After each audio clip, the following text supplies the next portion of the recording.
समय साराय स्वानुभूत्या चकाशते चित्स्वभावाय भावाय सर्वभावान्तरश्यते।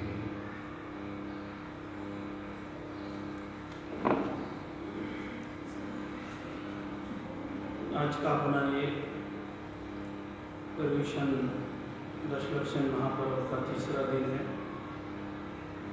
और जिस धर्म के लक्षण की चर्चा हम आप लोग अलग अलग प्रकार से करेंगे। उत्तम आर्य धर्म का दिन है और उत्तम आर्य धर्म के संबंध में हम लोग उसका व्यवहार स्वरूप और विषय स्वरूप दोनों ही अपने अपने रुचि के माध्यम से, श्रद्धा के माध्यम से समझते हैं, जानते हैं। तो प्रेरणा इतनी मैं कर रहा हूँ कि आज दिन भर हमें उस धर्म का चिंतन करना है, मनन करना है और एक दूसरों से थोड़ी सी उसी संदर्भ में चर्चा करना है। तो थोड़ा सा कार्यक्रम अपना 15 मिनट पीछे खिसक गया आज से, ऐसा लग रहा है मुझे, है ना? तो आपको पूरा 45 मिनट कोई बात नहीं है, लेकिन आज अपने विधान के समय कुछ एक छोटा सा प्रश्न था, इनका आपका था शायद, कि देखो दशलक्षण विधान में जिसमें उत्तम आर्य धर्म में आज लय है कि शुरू में जग परपंच रहित जे भगवा, माने जगत के परपंचों के जो भाव होते हैं और उनसे रहित जो जीव अपने को मानता है, ऐसे जगत के परपंचों से रहित परिणामों में ही उत्तम आर्य धर्म प्रारंभ होता है। इसकी ज़्यादा व्याख्या करने की आवश्यकता नहीं है। जगत प्रपंच आप समझते हो, लोक व्यवहार आप समझते हो और धार्मिक व्यवहार भी आप समझते हो, जिसका परिपालन हम सुबह उठते कर रहे हैं। अगर उन्हीं प्रपंचों में अटल जाएंगे तो कदाचित हमें वह उत्तम आर्य धर्म प्रकट नहीं होगा। इसलिए हमें उत्तम आर्य धर्म प्रकट करने के लिए, हमें अपनी आत्मा का कल्याण करने के लिए जग परपंच रहित परिणाम हमारे जीवन में कैसे प्रकट हो, इस प्रकार का थोड़ा सा विचार करना है और उस संदर्भ में हमें अपने जीवन में सत्संग जुटाने का प्रयास करना है। दूसरी बात एक ये थी कि भैया इस विधान में किसको नमस्कार, यही प्रश्न था आपका। हाँ, तो वैसे इस विधान में जो प्रत्येक अर्घ्य में बात आई है, जहाँ तक मैं समझता हूँ, मैं अपने अनुसार थोड़ा सा समाधान करने का प्रयास कर रहा हूँ कि उसमें तो पंच परमेष्टि भगवान को नमन किया हुआ है, उनके गुणों को याद करके नमस्कार किया हुआ है। लेकिन जैसे पहला अर्घ था अनंत परमेष्टि के 46 गुणों वाला, वही है ना, लेकिन दूसरा अर्घ जो था उसमें मुक्त अनंत शब्द प्रयोग किया कि जिसका थोड़ा सा विचार हम लोगों को आया कि ये अनंत तो समझ में आ गया, अनंत परमेष्टि, फिर मुक्त अनंत क्या होते हैं? ऐसे है अनंत दशा का स्वरूप हम आचार्य कल्पतरोमल जी की भाषा में मोक्ष मार्ग प्रकाशक में बढ़िया तरीके से समझते हैं, पढ़ते हैं और हमारे श्रद्धा में ज्ञान में वो होगा कि अनंत परमेष्टि जो 4 घाती कर्मों का अभाव करके बनते हैं, बराबर है, अरहंत परमेष्टि। लेकिन अरहंत के पहले मुक्त शब्द क्यों होता? हमारा तो दिक्कत तो वहाँ है ना, अनंत परमेष्टि होते अकेले तो कोई बात नहीं, तो जब तक अनंत दशा होती है तब तक उपदेश भी होता है, उनका शरीर भी होता है, 4 घाती कर्म भी, अघाती कर्म भी होते हैं। लेकिन मुक्त दशा प्रकट करने के लिए अनंत परमिष्टि को भी वो पद छोड़ना पड़ता है। ध्यान में आ रहा है? इसलिए अरहंत परमिष्टि और मुक्त अरहंत परमिष्टि ये शब्द दिया है कि जब सिद्ध दशा में वो जाएंगे तो अरहंत नहीं रहेंगे, फिर क्या बनेंगे? वो सिद्ध बनेंगे ना।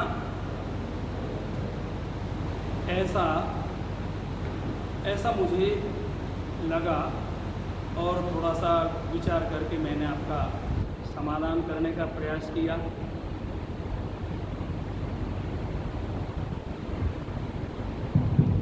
ठीक है, तो ख्याल में आया। और भी कोई समाधान हो तो मेरे से जानकार है, कोई ममता जी भी जानती हो तो उनसे भी आप पूछो और भी जैसे। लेकिन ये अरहंत और मुक्त अरहंत, ये जो दो शब्द आए थे कि जब अरहंत मुक्त होते हैं तब अरहंत नहीं रहते। ध्यान में आया? इसलिए हमारा नमन अरहंत परमिष्टि को भी है और हमारा नमन मुक्त अरहंत को भी है कि जो अपनी अरहंत दशा छोड़कर मुक्त हुए हैं। ऐसा आपको समझना ठीक है। चलो, ये थोड़ा सा समाधान था, इसलिए आपको अगर लगा तो नहीं तो फिर वो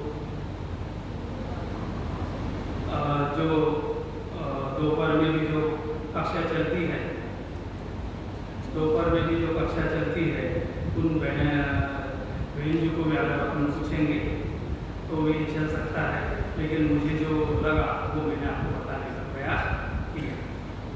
ठीक है, मैंने दोनों को नमस्कार में करते, एक अरहंत परमेष्टि को और एक मुक्त अरहंत परमेष्टि। ख्याल में आया? तो कल थोड़ा सा और देख लेना, उसमें अपने बोलिए। हाँ, लेकिन 9 कर्म है ना। हाँ, 9 कर्म है। हाँ, इसलिए अरहंत परमेष्टि का भी उल्लेख किया और दूसरे अर्घ में मुक्त अरहंत का उल्लेख किया। हाँ,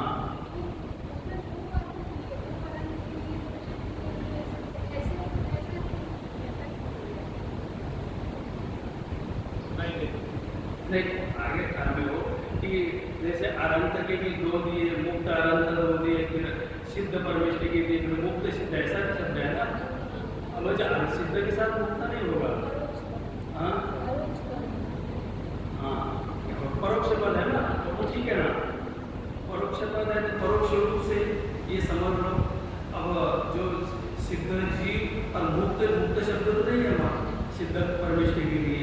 तो और भी जो गहरी बात हो तो आप कहीं से पूछ लेना। दोपहर में जो चर्चा चलती है, मुझे जो शुरू के शब्दों के संदर्भ में जो ख्याल में आया वो मैंने बताने का प्रयास किया। अनंत के बारे में तो वही समझना योग्य है। रही सिद्ध परमेष्टि के बाद तो उसमें जो दूसरे अर्घ में भी सिद्ध और परोक्ष सिद्ध, परोक्ष रूप से और प्रत्यक्ष रूप से जो बात कही है, वहाँ की जो अपेक्षा है, वहाँ जो समझना है, अपन कुछ क्या और भी देखेंगे। अपन अपने प्रकरण की ओर चलते हैं कि हम अपने समय सार के संदर्भ में चर्चा कर रहे हैं, समय सार के बारे में विचार कर रहे हैं। और जो गुरुदेव श्री ने जो प्रकरण चलाया है छठवीं गाथा पर, उसका भी भाव हमें प्रतिदिन समझ में आ रहा है। और आज विशेष रूप से हमने थोड़ा कुछ समय ज़्यादा भी दिया है उसको, और उसमें जो मुख्य बिंदु आए हैं हमारे जो यहाँ के अधीक्षक वगैरह हैं उन्होंने भी स्पष्ट किए। देखिए, अपन ने कल नमः समय साराय स्वानुभूत्या चकासते चित स्वभावाय भावाय सर्वभावांतरश्री, इस संदर्भ में थोड़ी सी चर्चा अपन ने की थी। इस स्वानुभूति से प्रकाशित चैतन्य स्वभावी सर्व पदार्थों को जानने वाले सत्ता स्वरूप समय सार को यहाँ पर नमस्कार किया है। यहाँ जिस समय सार अर्थात शुद्धात्मा को नमस्कार किया है उसे 4 विशेषणों से समझाया गया है। जैसे ये ग्रंथ आपके पास में भी होगा, आप रख सकते थे, लेकिन यहाँ इतनी संख्या में ग्रंथ नहीं होंगे तो कोई बात नहीं है। अभी कल देख लेना कि इसमें जो 4 विशेषण दिए हैं, मैं आपको हर समय एक बात बताता हूँ कि हम अपने श्रद्धा में, अपने विचारों में, अपने प्रतीति में, देखो जो स्वाधीन धर्म है उस स्वाधीनता को अपने प्रतीति में और श्रद्धा में लाने का प्रयास करना चाहिए।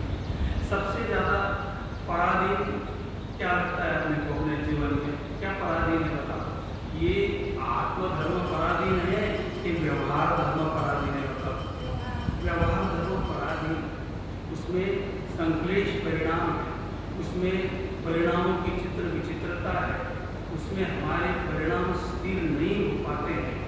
तो हमारे परिणामों को एक रूपता देने में जो आत्मधर्म है, जो पूरे आचार्यों ने, हमारे समोशरण में तीर्थंकर भगवंतों ने समझाया है, उसकी रुचि के संदर्भ में निरंतर अपने जीवन में प्रश्न चलना चाहिए, विचार चलना चाहिए और चर्चा भी उसी रूप में होना चाहिए।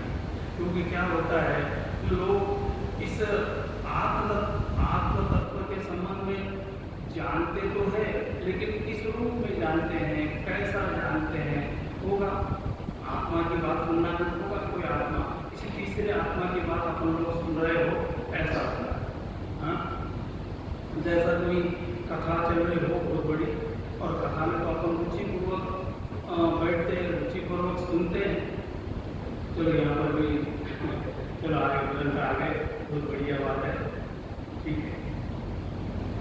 तो देखिए इसमें 4 विशेषण है ना, भावाय, चित स्वभावाय, सर्वभावांतरस्थिते एवं स्वानुभूत्या चकाशते, ऐसे 4 पद है, ये विशेषण पद कहलाते हैं। विशेष और विशेषण ये व्याकरण की दृष्टि से हम सबको पता होना चाहिए कि विशेषण जो है संज्ञा के पहले दिया जाता है, बराबर, संज्ञा के पहले दिया जाता है। थोड़ा सा मराठी भाषा की दृष्टि से थोड़ा फर्क पड़ता होगा आगे पीछे का, लेकिन जो ये जो विशेषण दिए हैं ये हमारे ज्ञान ज्योति शुद्ध आत्मा के संदर्भ में दिए हैं। कहते उक्त 4 विशेषणों से समय सार के द्रव्य, गुण और पर्याय स्वभाव को समझाया गया है। कैसे किसको समझाया? समय सार के द्रव्य, गुण, पर्याय स्वभाव को समझाया गया है। कैसे? भाव कहकर द्रव्य, भाव कहकर क्या? द्रव्य, चित स्वभाव कहकर गुण और सर्वभावांतरस्थिते तथा स्वानुभूत्या चकाशते कहकर पर्याय स्वभाव को स्पष्ट किया गया है। द्रव्य स्वभाव और पर्याय स्वभाव 2 बातें अपने को समझना है। देखो हमारे अत्यंत सम्माननीय आदरणीय बाबू युगल किशोर जी युगल, उनके जीवन का ये बहुत अभिन्न विषय था। कौन सा? द्रव्य, गुण और पर्याय। जब तक हम द्रव्य, गुण और पर्याय का स्वरूप हम बहुत व्यवस्थित रूप से नहीं समझने का प्रयास करेंगे तो कदाचित हमें शुद्धात्मा का स्वरूप, हमें जिन धर्म का जो बेसिक तत्व ज्ञान है वो कदाचित समझने में दिक्कत हो सकती है। समझना आना चाहिए ना कि द्रव्य क्या है, गुण क्या है, पर्याय क्या है। इसीलिए तो शुरू में जो बालबोध भाग 1, 2, 3, वितरा विज्ञान भाग 1, 2, 3, तत्व ज्ञान भाग 1, 2 ये जो पढ़ाए जाते हैं, इनसे हमें अपने जो पारिभाषिक शब्द होते हैं तत्व ज्ञान के, उन पारिभाषिक शब्दों के बारे में हमें पूरा श्रद्धा के साथ जुड़ना चाहिए। जैसे आप लोग कहेंगे कि द्रव्य किसे कहते हैं, अब सबको परिभाषा याद है द्रव्य की, है ना? याद है सबको? कोई विद्यार्थी तो है नहीं। और आप हम जैसे विशेष संकोच में होता है, आपको मैं प्रश्न कैसे पूछूंगा, तो आप बताइए। किसे कहते हैं? गुणों के, गुणों के समूह को द्रव्य कहते हैं। और पर्याय किसे कहते हैं? गुणों के कार्य को या गुणों के परिणाम को पर्याय कहते हैं। गुण पर्याय व द्रव्य तत्व सूत्र में अपन आगे आएगा ममता जी की कक्षा में। उस समय वो बराबर स्पष्ट करेगी। तो यहाँ उक्त 4 बातों को अपने को समझ नहीं। यहाँ जिस समय सार्वभौम भगवान आत्मा को नमस्कार किया है वह सर्वज्ञ पर्याय सहित भगवान आत्मा की बात नहीं है। फिर कैसे? अपितु सर्वज्ञ स्वभावी त्रिकाली ध्रुव भगवान आत्मा की बात है। तो आत्मा भी द्रव्य है कि नहीं? जब देखो अनंत गुणों के समूह को या गुणों के समूह को द्रव्य कहते हैं, तो मेरा आत्मा भी क्या है? द्रव्य है। तो मेरा आत्मा जब द्रव्य है तो उसमें भी कितने गुण होंगे? अनंत गुण होंगे, गुणों का समुदाय होगा, ठीक है? तो कौन से गुण होंगे, कैसे गुण होंगे, उन गुणों की प्रकटता कैसे होगी? उन गुण अभी इस वर्तमान में भी वो गुण प्रकट हो रहे हैं क्या? हो रहे तो किस रूप में हो रहे हैं? देखिए कि सही भगवान आत्मा की बात नहीं है, अपितु सर्वज्ञ स्वभावी त्रिकाली ध्रुव भगवान आत्मा की बात है। त्रिकाली ध्रुव, इससे ये शब्दों का भावासन तो अपने को होता है ना। त्रिकाली ध्रुव, ध्रुव एक सा रहने वाला और त्रिकाल रहने वाला, जिसमें कोई कम अधिकता नहीं होगी, जो था, जो है और जो रहने वाला है। मैं था, मैं हूँ और मैं रहने वाला। इतना अगर ऐसे आत्मा का अनादि अनंत स्वरूप हम समझने का प्रयास करेंगे, जीवन में वो अपने विद्यार्थी विद्वान ने सप्तभयों की बात कल गई थी, परसों गई थी। वो सप्तभयों से हमारा जीवन निवृत्त हो जाएगा। मैं तो अनादि अनंत हूँ, मैं अनादि अनंत तो अनादि से हूँ और अनंत का रहने वाला हूँ, ठीक है? तो ये अनादि अनंतता का भान भगवान महावीर के जीव को किस पर्याय में हुआ था? अच्छा, उस पर्याय में उसको हुआ था ये बात? क्योंकि अपन तो कहते हैं ना कि नहीं, भगवान महावीर को सम्यक दर्शन की प्राप्ति तो शेर की पर्याय में ही हो गई। उसके पहले भी हो चुकी होगी या हो चुकी थी, लेकिन अनुकूल जो परिस्थिति जो अपने सामने दिखी कि एक श्रोता और दो वक्ता, यहाँ तो उस सभा से तो बहुत बढ़िया सभा है, कोई परेशान होने की जरूरत ही नहीं है। वो सभा कैसी थी? वहाँ कितने वक्ता थे? रमेश भाई 2, और शेर श्रोता कितने थे? 1। तो वहाँ पर भी वो काम चला नहीं? ख्याल में अपनी सभा बहुत बढ़िया है, अपने में तो बहुत सारे श्रोता है, वक्ता एक ही है, और हमें डर लगता है कि भाई कोई नहीं। देखो मैंने जो उदाहरण दिया उसको याद करके रखना कि हमारी जो ये परिस्थिति है बहुत अच्छी परिस्थिति है, जो अपन समझदार है, तत्व ज्ञान से समर्पित है, तत्व ज्ञान के पक्षधर है। देखो जैन तत्व ज्ञान, इस बात को थोड़ा सा अलग समझो, अलग से समझो। अपन एक गवर्नमेंट ऑफिसर होता है रमेश भाई, और वो ऑफिस में प्रवेश करता है और उसका जो परिचय हुआ होता है ना कि भैया ये व्यक्ति बहुत आदर्शवादी है, ये बहुत तत्ववादी है। इसका क्या मतलब है?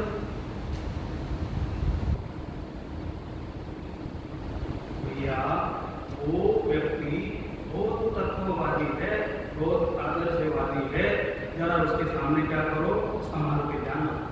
क्योंकि रमेश भाई को समझ में आया होगा कैसे संभाल के जाना कि वहाँ पर पैसे से काम होने वाला नहीं, रिश्वत से काम होने वाला नहीं, झूठ बोलने से काम होने वाला नहीं। देखो तत्व शब्द का अर्थ लोक में भी इतना व्यवस्थित माना जाता है कि तत्व ज्ञान की वस्तु का सही जो है वो स्वरूप। तो हमें भी अपने जीवन में तत्ववादी होना चाहिए। कैसा होना चाहिए कि जो वास्तविक जो है उस रूप हमारा श्रद्धा, उस रूप हमारी प्रतीति, उस रूप हमारा आचरण होना चाहिए। के लिए शरीर मिला तो हम कैसा भी उसका उपयोग कर ले, कैसा भी कुछ कर ले। तो तत्व ज्ञान इस शब्द में इतनी ताकत है कि उससे हमें जीवन बदलने में सहयोग मिलता है। देखो यहाँ जिस समय साहब भगवान आत्मा को नमस्कार किया, समय साहब भगवान आत्मा, वह सर्वज्ञ पर्याय से भगवान आत्मा की बात नहीं। तो सर्वज्ञत्व भी क्या है? फिर पर्याय है। सर्वज्ञ स्वभावी आत्मा, ख्याल में, सर्वज्ञ स्वभावी आत्मा, सर्वज्ञ विशेषण वाक्य नहीं, और भगवान आत्मा ये मूल तत्व ज्ञान। तो यहाँ तो कहते हैं कि वह सर्वज्ञ पर्याय से भगवान आत्मा की बात यहाँ नहीं, अपितु सर्वज्ञ स्वभावी त्रिकाली ध्रुव भगवान आत्मा की बात। सर्वज्ञ स्वभावी तो है, लेकिन त्रिकाली ध्रुव ज्ञान स्वभावी भगवान आत्मा की बात है, जो मैं था, मैं हूँ और मैं भविष्य अनंत काल तक रहने वाला हूँ। तो ये बात जब अपने को जैन तत्व ज्ञान सिखाता है, जैन तत्व ज्ञान के माध्यम से हमें प्रेरणा मिलती है, तो देखिए हमें सक्रिय किस कार्य में होना चाहिए? हमें सक्रिय शुद्ध निश्चय के विषयभूत भगवान आत्मा के समझने के लिए होना चाहिए।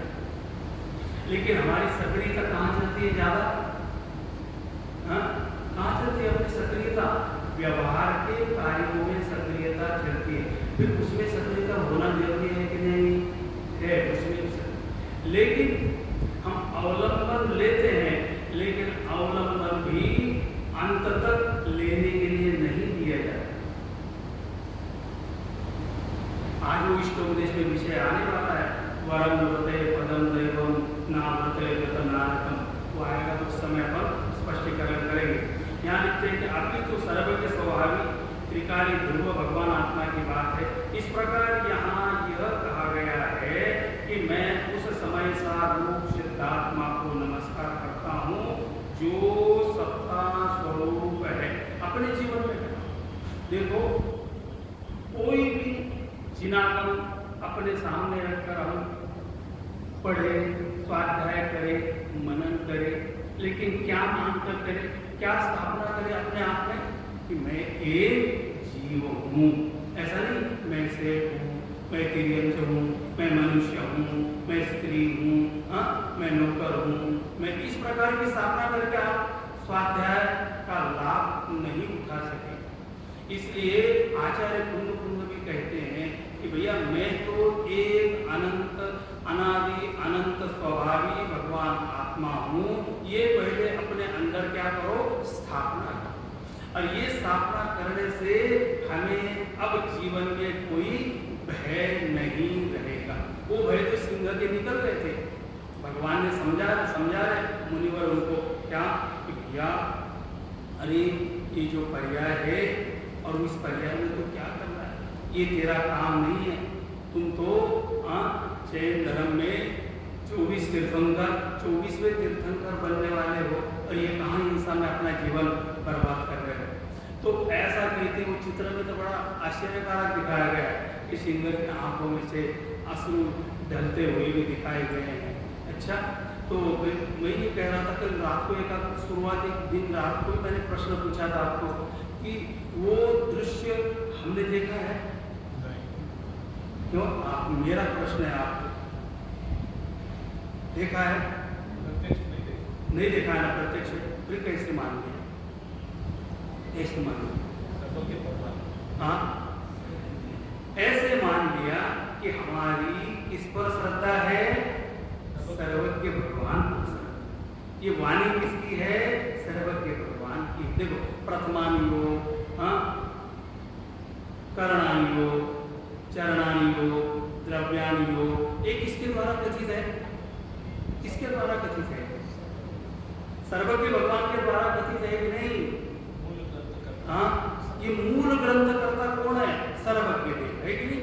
जैसे पहले ही दिन बताया था, उस बात को याद रखो, 6 ढाला सामने रखो, अश्य मूल ग्रंथकर्ता, ये सामने रखो, अश्य मूल ग्रंथकर्ता सर्वज्ञ देव। फिर तदुत्तर ग्रंथकर्ता गणधर देव, फिर प्रतिगणधर्मे तेषां वचनानुसार आसाध्य, और फिर बाद में अपने आचार्य का नंबर आता है, बराबर है।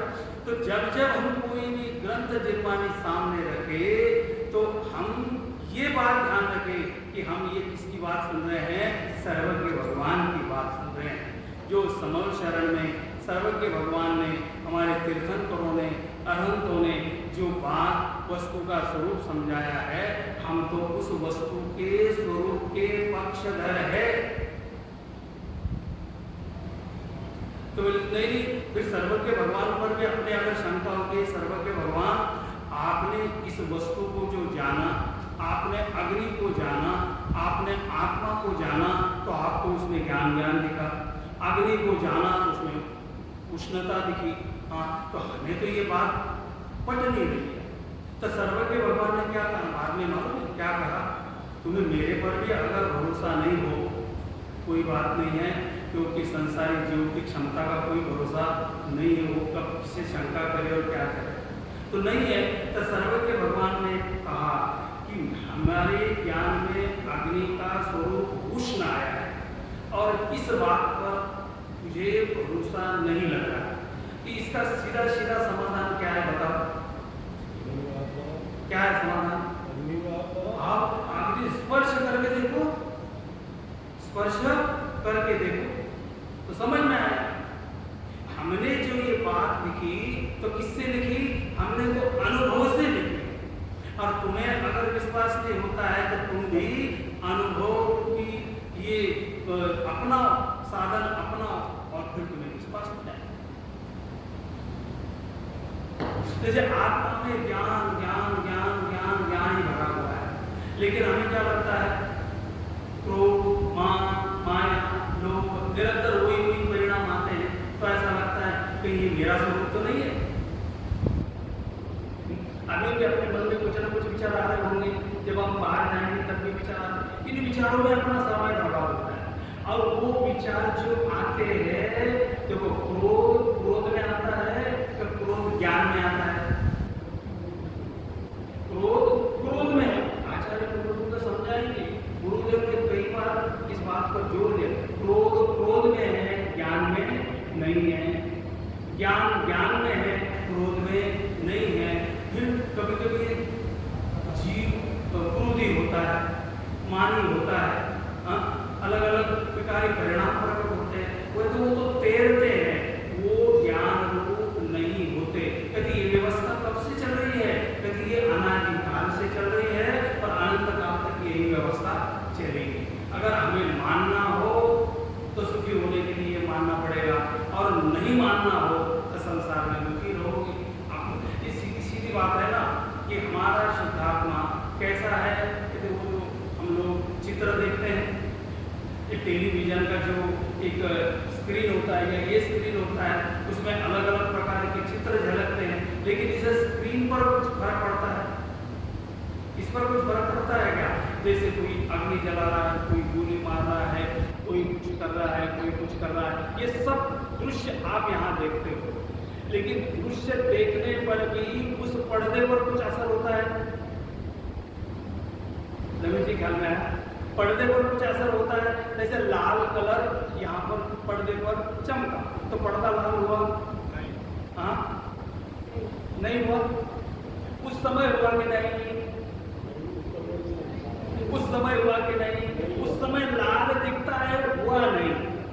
और जो हुआ नहीं, मैं तो उस रूप हूँ, जो हुआ तात्कालिक हुआ, मैं उस रूप नहीं हूँ। तो हम मराठी में एक कहावत है, क्या कहावत है, तो मराठी में गुरु क्या समझ में आ जाएगी, बुंदेलखंड में हो गए, महाराष्ट्र में बहुत लोग आते जाते रहते कि जसं दिसतं तसं नसतं, जैसा दिखता है वैसा नहीं।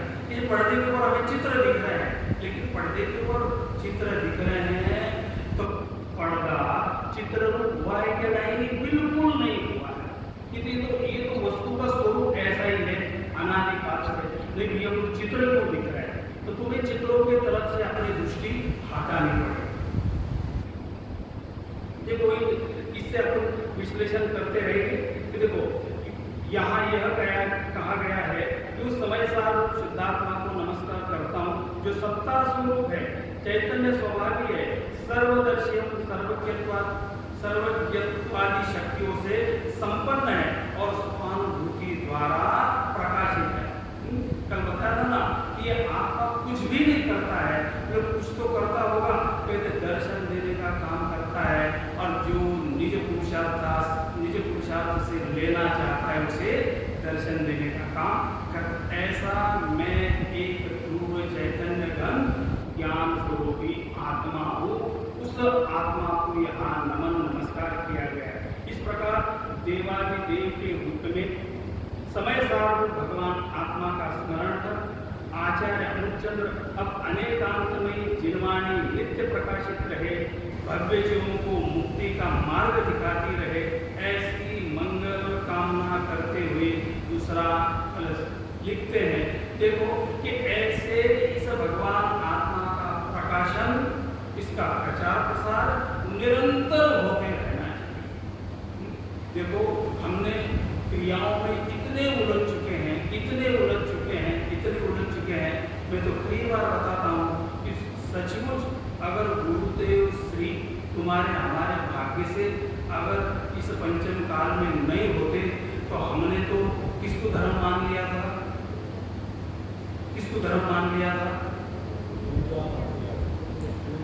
हमारे जीवन में से आत्मा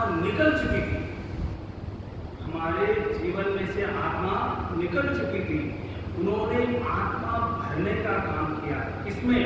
पूजन में, स्तुति में, अष्टकों में, कि भैया ये क्रिया का नाम धर्म नहीं, ये ट्रांसफर वाली क्रिया का नाम धर्म नहीं। धर्म तो आत्मा के परिणामों से शुरुआत होता है और वो आत्मा में से प्रकट होता है और आत्मा के अंदर पुरुषार्थ करने से प्रकट होता है। बाह्य क्रियाओं से धर्म प्रकट कभी होता नहीं। अगर ये बात गुरुदेव श्री के द्वारा उद्घाटित नहीं होती तो हमने तो अनादिकाल से उस क्रियाओं को ही धर्म मानकर लोग कितना प्लानिंग करते हैं, अब ऐसा करना है, अब ऐसा करना है, अब ऐसा करना है, ये ऐसा नहीं होना चाहिए, तो वैसा नहीं होना चाहिए। देखो ये तत्व ज्ञान का बल ऐसा है, इसमें तत्व ज्ञान के पक्षधर अगर अपन होंगे तो समाज से झगड़े मिल जाएंगे।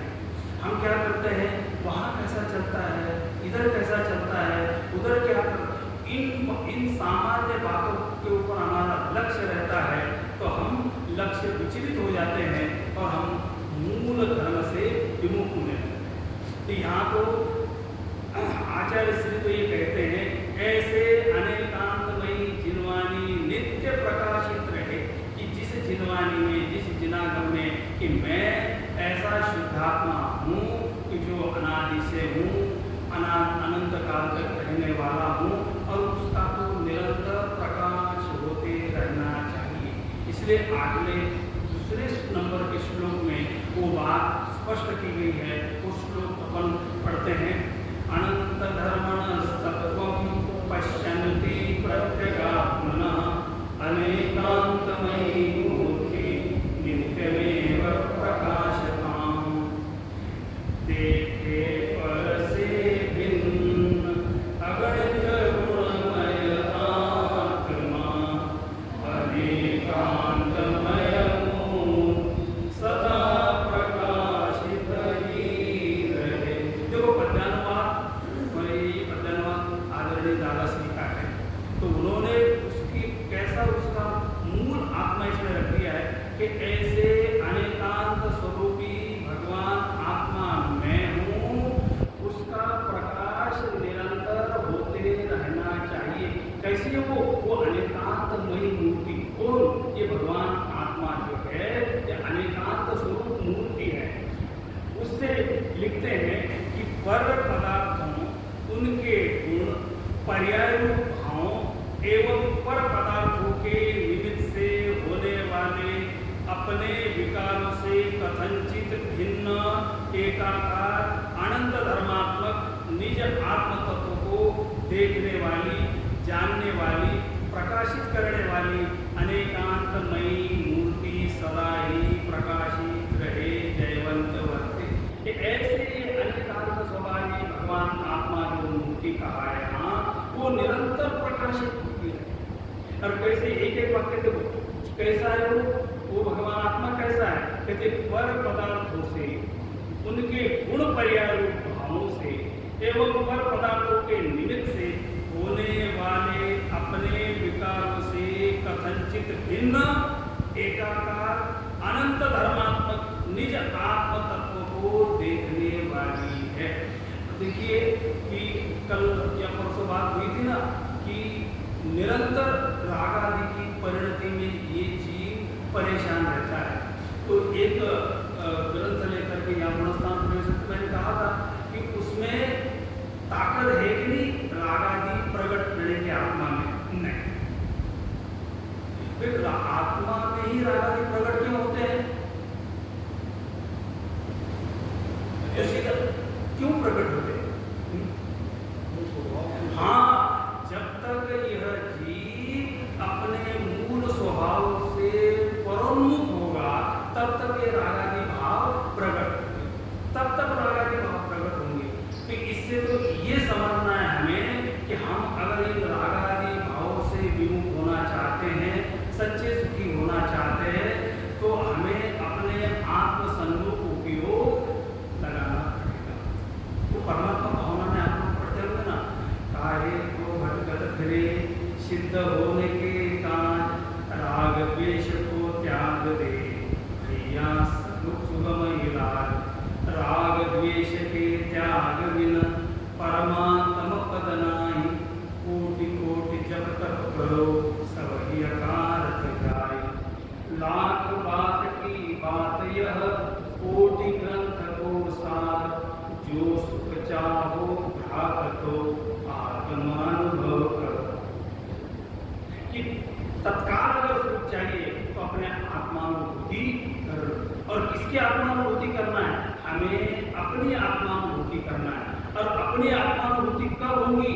जब मैं अपने में आत्मा की स्थापना करूं। देखो, मैं आत्मा हूं तो मुझे आत्मा की स्थापना करने में कुछ दिक्कत होना चाहिए? नहीं। लेकिन अभी मेरा मुझ पर ही विश्वास नहीं है, प्रतीति नहीं है, क्या ये भाव प्रकट जो होते हैं, हाँ ये तो मेरे में प्रकट हो रहे हैं। तो कैसा होगा कि भैया जो प्रकट हो रहे हैं वो स्वरूप तेरा नहीं है। इसलिए यहाँ कहा कि सर्व कैसा है वो आत्मा कि अपने विकारों से कथनचित भिन्न है, एकाकार अनंत धर्मात्मक निज आत्म तत्व को देखने वाली, जानने वाली, प्रकाशित करने वाली अनेकांतमयी मूर्ति है। हाँ, तो अनेकांत और शाश्वत का स्वरूप भी हमें भली भांति थोड़ा बहुत पता होगा। अपन उसी विषय में न जाकर के हम अपने मूल आत्म तत्व की श्रद्धा, आस्था और प्रतीति के ही निरंतर विचार करेंगे तो हमें समझ में आए। देखो, अभी आचार्य कुंद समय सार ग्रंथ में ये भी कहेंगे कि देखिए कि जिस समय राग उत्पन्न हुआ तो क्या कहा जाएगा? ये रागी जीव कहा जाएगा कि नहीं? कहाँ उत्पन्न हुआ? जीव में उत्पन्न हुआ। अच्छा, जीव में उत्पन्न हुआ कि जीव में राग हुआ? में उत्पन्न हुआ। और जो उत्पन्न हुआ वो तो मैं हूँ नहीं, क्योंकि मैं तो कैसा हूँ? अनादि अनंत निरंतर ध्रुव रहने वाला आत्म वस्तु हूँ। इसलिए ये स्थापना जब तक अपन अपने जीवन में करेंगे